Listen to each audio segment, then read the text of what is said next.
경쟁을 하면 되지 되잖아요. 않습니까? 그러니까 지금 저는 대선 얘기하는 사람들이 제일 위험한 사람들이라고 생각해요. 지금 대통령 선거가 왜 나옵니까? 네. 일단 아니 헌법재판소에서 어떻게 될지도 모르는 건데 미리 예단해서 다음 대선은 누가 할 거야? 언론도 마찬가지입니다. 저는 매우 심각하다 이렇게 생각을 하는데 공감합니다. 다시 이제 그 돌아가서요. 그 일단 그 한덕수 총리가 말씀 주신 대로 헌법재판관 임명은 할 거다. 안 하지 못할 거다. 본인이 꽃놀이패를 쥐고 하는 측면에서 그리고 두 번째는 그러면 쌍특검과 그리고 상설특검은 거부합니까? 그 가능성이 높다고 보세요? 거부 가능성이 높죠. 거부 가능성이 높다. 그거는 이제 1차적으로 연말까지는 연명을 해야 되잖아요. 네. 헌법재판관은 이번에 3명을 임명하지 않는다 하더라도 본인은 탄핵 소추돼서 직무가 정지되고 그걸로 버티기도 하겠죠.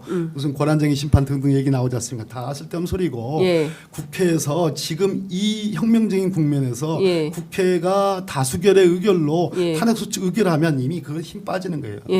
끝나는 거예요. 거기에서 뭐 다시 권한쟁의 심판을 뭐 국민의힘에서 그렇게 권영세 비대위원장 내정자 그렇게 얘기하는데 다 웃기는 소리고 끝나는 거예요. 그러니까 헌법재판 임명 안 하더라도 그 놀랄 필요가 없어요. 그냥 6명으로 불완전하게 가느냐 그거 아닙니다. 대행이 있습니다 또. 대행. 대행은 그래도 한덕수보다 나은 인물이에요. 그렇지 않습니까? 한덕수는 더 고도로 요구되는 책무가 있었어요. 대통령의 유일한 명을 받아 행정각부를 통할하는 총리다. 총리에게 주어지는 이 내란의 비상계엄을 반대해야 될 목소리는 부총리에게 주어지는 목소리보다 10배는 더 커야 돼요.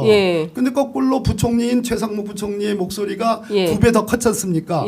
한덕수 총리는 1이었다면 최상목은 2였지 않습니까? 그런 측면에서 한덕수는 내란 방조가 될 가능성이 있어요. 내야 될 10 메가헤르츠의 목소리를 안 냈기 때문에. 그러나 최상목은 거꾸로 본인의 역할에서는 나름 한 거예요. 그렇죠. 먼저 뛰어쳐나오고 회의도 하고 반대했고 명확하게 제일 먼저 국회 와서도 그런 취지로 얘기를 했고 그다음에 예산에 대한 입장도 그렇고 그런 측면에서 한덕수보다 나을 거다. 그래서 최상목을 어찌됐든 오늘 내일 글피 한덕수를 탄핵하는 시점에서는 최상목의 입장이 뭐냐라는 것을 우리가 들을 필요가 있습니다. 국민의 힘으로 국민의 힘이 아니고 국민의 이름으로. 그 이름을 잘못 써가지고 너무 그러니까 여러 가지 장윤선 기자 이런 걸 물어봐야 됩니다. 물어봐야죠. 여기서만 계실 게 아니라 가서 물어보셔야 됩니다. 국회로 갈까요? 너 뭐니 도대체? 기재부로 갈까요? 물어보셔야 됩니다. 아니 이건 국민에 대한 도리입니다. 그러니까 가서 실제로 그렇게 해서 최상목이 대행이 되면 가능성 높아지는 겁니다. 헌법재판 임명은 그거는 설사 한덕수가 안 하더라도 그건 한다고 보는 거예요. 그래서 헌법재판관 임명 안 하는 걸로 너무 그거는 걱정할 필요는 없다. 그리고 그 예를 들어서 민주당 주변에서는 또 그 얘기도 나옵니다. 뭐 최상목은 믿을 수 있냐? 최상목도 입만 열면 민주당 욕하던 사람인데 근데 지금 저는 민주당에 대한 비판 여부와 상관없이 이 내란 사태를 종결시킬 거냐 말 거냐에 대한 관점으로 봐야 되는데 하여간 주변 취재해 보면 그런 말씀들 하시는 분들이 있어요. 경우에 따라서 노종면 의원 말씀하신 대로 동시에 그냥 5명을 다 국무위원 탄핵해버릴 수도 있다. 그 이제 노종면 의원이 의분이 큰 분이더만요. 그러니까 오죽했으면 그래서 YTN 그랬겠습니까? 그건 이해는 되는데 지금 국방부 장관 대행이 김선호 차관이 국무회의에 참여하고 있어요. 그래서 국무위원은 장관을 국무위원으로 합니다.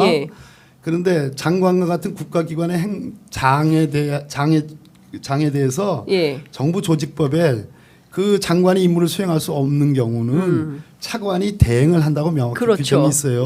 그럼 장관의 임무가 국무위원의 임무도 있어요.